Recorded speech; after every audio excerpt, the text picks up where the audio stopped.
ఆంధ్రప్రదేశ్ రాష్ట్రానికి 2014 నుంచి 2019 వరకు కావచ్చు, 19 నుంచి 24 వరకు కావచ్చు. సరైనటువంటి కేటాయింపులు ఏ రోజు లేవు. 2018లో చంద్రబాబు నాయుడు ఎప్పుడైతే నరేంద్ర మోడీ యొక్క సరైనటువంటి విధానాలు నచ్చలేదు. ఏపీకి ప్రత్యేక హోదా విషయంలో వాళ్ళు సరిగ్గా ప్రవర్తించట్లేదు. అప్పట్లో కూడా ఎంతసేపు ప్రత్యేక హోదా గొడవ లేకపోతే అది ప్యాకేజీ మళ్ళీ దాన్ని వెనక్కి తీసుకోవడం ఇట్లా ఈ రకమైనటువంటి గందరగోళం ఉండేది తప్ప సరైనటువంటి అంశాలలో కేంద్రం బాధ్యత తీసుకోవాలి. ఉదాహరణకి పోలవరం ఉంటే దాని మీద వాళ్ళు ఒక జాతీయ ప్రాజెక్ట్ గా ప్రకటించిన తర్వాత దాని మీద ఏ రకమైనటువంటి చర్యలు ఉంటాయి, ఎంత ఫాస్ట్ గా దాన్ని కంప్లీట్ చేస్తారు, వీటి మీద ప్రెజరైజ్ చేయడం అవన్నీ ఉండేది కాదు.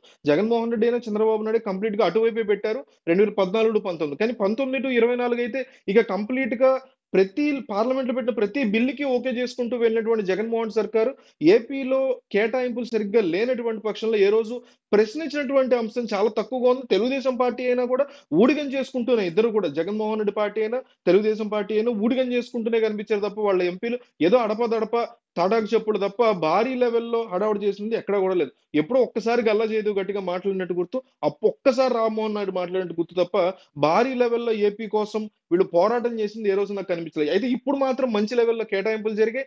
ఏ రకమైనటువంటి కేటాయింపులు జరిగాయి, దాని వెనక ఉన్నటువంటి కారణాలు ఏంటి, ఇంత సడన్ గా వీళ్ళు ఇవ్వడానికి అన్నీ కూడా చూద్దాం. ఈ రోజు సెంట్రల్ బడ్జెట్ వచ్చినటువంటి పక్షంలో దాదాపు ఓవరాల్ గా చూసుకుంటే ఒక 50,000 కోట్ల వరకు బడ్జెట్ అనేది మనకి 50,000 కోట్ల అలాట్ అయినట్టుగా మనకు కనిపిస్తుంది. ఫస్ట్ ఆఫ్ ఆల్ 15,000 కోట్లు అమరావతికి వాళ్ళు కంప్లీట్ గా అలాట్ చేశారు.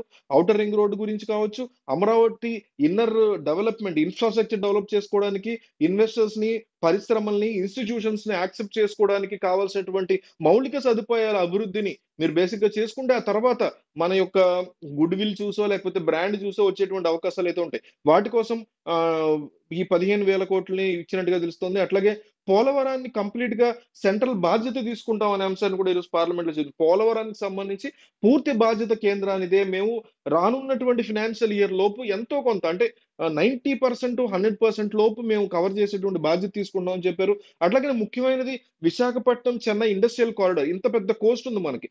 చెన్నై నుంచి విశాఖపట్నం వరకు చాలా పెద్ద కోస్ట్ ఉంది. ఇందులో మంది అధిక భాగం మందే కనిపిస్తోంది, సింహభాగం. సో ఈ ప్రాంతం అంతా కూడా ఒక ఇండస్ట్రియల్ కారిడార్ ని గనక కోస్టల్ ఏరియాలో డెవలప్ చేయగలిగితే ఇండస్ట్రీస్ భారీ ఎత్తున వచ్చేటువంటి పరిస్థితి ఉంటుంది. సో అందువల్ల దానికి తగ్గట్టుగా ఒక 15,000 కోట్ల వరకు ఈ ప్రాంతంలో రెండు రాష్ట్రాలకి కలిపి అది కేంద్రం ఒక సొంత ప్రాజెక్ట్ గా చేసేటువంటి పరిస్థితి కనిపిస్తుంది. ఓర్వకల్ బెంగళూరు ఇండస్ట్రియల్ కారిడార్ ఇది కూడా ఒక ప్రతిపాదన ఉందని, దీనికి కూడా త్వరలోనే గ్రాంట్స్ ని, ఫండ్స్ కాకుండా గ్రాంట్స్ సెపరేట్ గా ఉంటాయి, గ్రాంట్స్ ని మేము ఎలా చేస్తాము, ఇక్కడ కూడా సెపరేట్ చేస్తాం అనేటువంటి మాట ఇవ్వడం జరిగింది పార్లమెంట్ లో. అంటే దీన్ని అమలు ఎంతవరకు ఉంటుందో కూడా లాస్ట్ లో మాడదాం.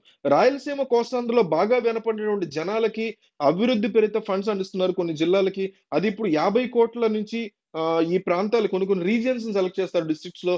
ఆ ప్రాంతంలో 50 కోట్లది కాస్త 100 కోట్లు చేసేటువంటి పరిస్థితి అయితే కనిపించింది ఈ బడ్జెట్ లో. ఎప్పుడు కూడా బడ్జెట్ లో గుజరాత్ లేదంటే బీహార్ ఈ రెండు ఎక్కువ ప్రిఫరెన్స్ ఉంటుంది. ఆ తర్వాత సౌత్ ఇండియాకి వస్తే కర్ణాటకకు ఉంటుంది. కానీ ఇప్పుడు మాత్రం ఆంధ్రప్రదేశ్ కి కాస్త పెద్దపీట వేసినట్టుగా మనకు కనిపిస్తుంది. అందులో కూడా చాలా చాలా లూప్ హోల్స్ ఉన్నాయి. ఫర్ ఎగ్జాంపుల్ ఇప్పుడు బీహార్ కి ఆ, బీహార్ కూడా 15,000 కోట్లు ఏదో పెట్టి గ్రాంట్ ఫండ్ దాన్ని ప్రొవైడో లేకపోతే కన్ఫర్మేషన్ లాగా మాట్లాడారు. కానీ ఆంధ్రప్రదేశ్ విషయానికి వచ్చేసరికి అలొకేషన్ అని మాట్లాడారు. కానీ ఆంధ్రప్రదేశ్ విషయానికి వచ్చేసరికి వి విల్ అరేంజ్ అని మాట్లాడారు. అంటే అదొక అప్పు ఇప్పిస్తాం అన్నట్టు. బడ్జెట్ లోంచి కాకుండా అరేంజ్మెంట్ అంటే అప్పు ఇప్పిస్తాం అన్నట్టు. కానీ అలొకేషన్ అంటే బడ్జెట్ లోంచి కేటాయిస్తుంటారు. అంటే ఇది ఒక అలిగేషన్ గా ఉంది అవతల వైపు వాళ్ళ నుంచి. సో అందుకని మెన్షన్ చేశారు. సో ఇట్లాగా ఎప్పుడూ లేనిది సడన్ గా ఆంధ్రప్రదేశ్ మీద ఇంత ప్రేమ ఎందుకు పొంగొచ్చేసింది? ఇదివరకు బీహార్ మీదో లేకపోతే కర్ణాటక మీద ఎందుకు ఉండేది? కర్ణాటకలో ఖచ్చితంగా అధికారంలోకి రాగలం అనేటువంటి ధీమా ఉన్న టైంలో వీళ్ళకి ఈ రకమైనటువంటి ధైర్యం వస్తుంది. ఫర్ ఎగ్జాంపుల్ 2029 ఎన్నికలకి ముందు గనక ఈ బడ్జెట్ మీరు మీరు అబ్జర్వ్ చేస్తే వస్తుంది కదా 2028 ఆ టైంలో. అప్పుడు తెలంగాణ ప్రాంతానికి ఎక్కువ బడ్జెట్ ఇచ్చే పరిస్థితి ఉంటుంది. ఇప్పుడు బీహార్కి అలొకేషన్స్ ఎక్కువ ఇచ్చారు ఎందుకంటే ఎలక్షన్ వస్తుంది అక్కడ. అంటే ఏపీకి కూడా ఎందుకు ఇచ్చారు ఈ లెక్కన? ఏపీకి ఎలక్షన్స్ లేవు కదా. అయితే అయితే నరేంద్ర మోడీ మూడోసారి ప్రధానమంత్రి అవడానికి ఆంధ్రప్రదేశ్ యొక్క ఎంపీలు, ముఖ్యంగా తెలుగుదేశం పార్టీ యొక్క ఎంపీలు దోహదపడమే కాకుండా ఆంధ్రప్రదేశ్ లో కూటమి ప్రభుత్వం ఫామ్ అవుతోంది. ఎన్డీఏ ఇక్కడ బీజేపీ బలోపేతమైంది. ఎంపీలు వచ్చారు. 8 మంది ఏకంగా ఎమ్మెల్యేలు వచ్చారు. దాదాపు 4 నుంచి 0 నుంచి మళ్ళీ 8 మంది ఎమ్మెల్యేలను సంపాదించుకున్న పరిస్థితికి బీజేపీ వచ్చింది కాబట్టి, అట్లాగే అన్నిటికీ మించి నితీష్ కుమార్, చంద్రబాబు నాయుడు యొక్క సపోర్ట్ తోనే కేంద్రంలో నరేంద్ర మోడీ మూడోసారి ప్రధాని అవ్వగలిగారు కాబట్టి 50 రోజుల సపోర్ట్ ఇచ్చిన తర్వాతే మేము ఈ రకంగా మీకు ఇవ్వగలుగుతున్నాం అనే అంశాన్ని ప్రజల ముందు చూపించుకోవడానికి ఇక్కడ స్పష్టంగా ఆ అంటే ప్రజలు కూడా కాదు, ఎంపీలు ఇంతమంది ఎంపీల యొక్క సపోర్ట్స్ మా ప్రభుత్వం నిలబెట్టారు కాబట్టి ఇదిగోండి మీకు మంచి గ్రాంట్స్ ఇస్తాం అంటే ఎంత హీనమైనటువంటి పరిస్థితి చూడండి. ఇన్నాళ్ళు వాళ్ళు గుజరాత్‌కి వాళ్ళు ఇచ్చుకున్నారు, బీహార్‌కి ఇచ్చుకున్నారు, కర్ణాటకలో అధికారం వచ్చే అవకాశం ఉంది కాబట్టి అక్కడ ఇచ్చుకున్నారు. బట్ ఏంటంటే వీళ్ళకి గతంలో ఈ రకమైనటువంటి పరిస్థితి లేదు. 2014-19 గాని, 19-24 గాని అంటే 14 ఎలక్షన్ తర్వాత గాని, 19 ఎలక్షన్ తర్వాత గాని ఈ రకమైనటువంటి సంకీర్ణ ప్రభుత్వాన్ని ఫార్మ్ చేసే ఎన్‌డీఏ ప్రభుత్వాన్ని ఫార్మ్ చేసే అవసరం లేదు. అప్పుడు కంప్లీట్ మెజారిటీ ఉండింది బీజేపీ ఎంపీలతో. కానీ ఈసారి అట్లా కాదు.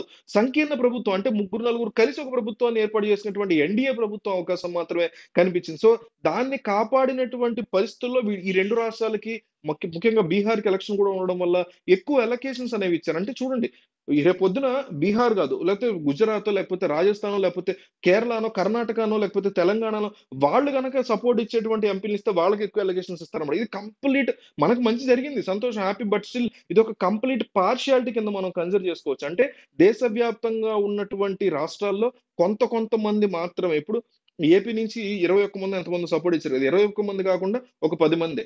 లేకపోతే కేరళ నుంచి ఒక 10 మంది, లేకపోతే 6, లేకపోతే తెలంగాణ నుంచి ఒక నలుగురు అట్లా ఈక్వల్‌గా అందరూ కలిసి అక్కడ ప్రభుత్వాన్ని ఫార్మ్ చేసే పరిస్థితి వస్తే తప్ప, దేశవ్యాప్తంగా అందరికీ సమానమైనటువంటి బడ్జెట్‌ని కేటాయించలేని దౌర్భాగ్యపు పరిస్థితిలో ఈరోజు కేంద్రంలో ఉన్నటువంటి బీజేపీ ప్రభుత్వం. ఇదే ప్లేస్‌లో కాంగ్రెస్ ప్రభుత్వం ఉన్న ఇదే రకంగా ఇస్తది. అందులో ఎటువంటి క్వెషన్ లేదు. చూడండి, రాజకీయంగా వీళ్ళకి అధికారం అనేది ఇంపార్టెంట్ తప్ప, అధికారంలో రావడానికి కారణమైన రాష్ట్రాలకి వీళ్ళు ఏదన్నా రకమైన హెల్పో, గ్రాంటో, అప్పో ఇంకొకటో ఇస్తారు తప్ప, వీళ్ళ మనసులో దేశం మొత్తం మీద కూడా ఒక రకమైన ఆహ్, సమానత్వాన్ని తీసుకురావాలి. కనీసం బడ్జెట్‌లో మిగతా విషయాల్లో దేవుడెరుగు ఎలాగో తీసుకురాలేదు. కనీసం బడ్జెట్‌లో కూడా ఈ రకమైనటువంటి సమానత్వాన్ని తీసుకొచ్చే పరిస్థితిలో కేంద్రంలో ఉన్న బీజేపీ కావచ్చు, కాంగ్రెస్ కావచ్చు వీళ్ళెవరు లేకపోవడం అనేది దేశానికి అతిపెద్ద దౌర్భాగ్యమైన పాయింట్‌గా చెప్పుకోవచ్చు.